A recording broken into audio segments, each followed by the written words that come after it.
Politisi PDI Perjuangan Budiman Sujatmiko dan Ketua Umum Partai Gerindra Prabowo Subianto mendeklarasikan relawan Prabowo Budiman Bersatu atau Prabu di Marina Convention Center, Kota Semarang, Jawa Tengah pada Jumat 18 Agustus 2023.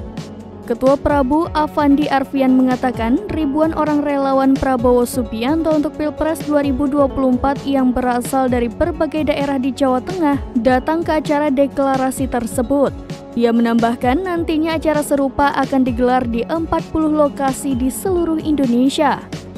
Dianggap menyimpang dari keputusan PDIP karena lebih memilih mendukung Prabowo Subianto di Pilpres 2024, Budiman Sujatmiko mengatakan bahwa Ganjar merupakan sosok yang baik. Akan tetapi, ia menilai Ganjar belum cukup mampu memimpin Indonesia, sedangkan negara ini butuh pemimpin yang strategis.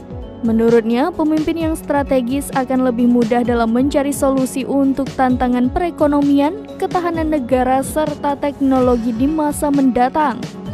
Di hadapan ribuan relawannya, Prabowo Subianto mengaku akan melanjutkan program pemerintahan Presiden Jokowi. Prabowo juga berterima kasih atas dukungan yang diberikan Budiman Sujatmiko kepadanya dalam Pilpres 2024. Gubernur Jawa Tengah sekaligus bakal calon presiden dari PDI Perjuangan Ganjar Pranowo belum memberi tanggapan soal acara deklarasi Prabu di Semarang yang diinisiasi oleh Budiman Sujatmiko yang juga kader PDI Perjuangan.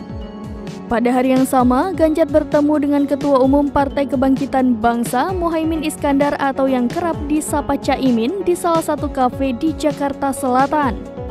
Dalam kesempatan itu, Ganjar memberikan hadiah kepada Caimin berupa burung lovebird berwarna merah dan hijau. Menurut Ganjar, lovebird merupakan burung yang setia.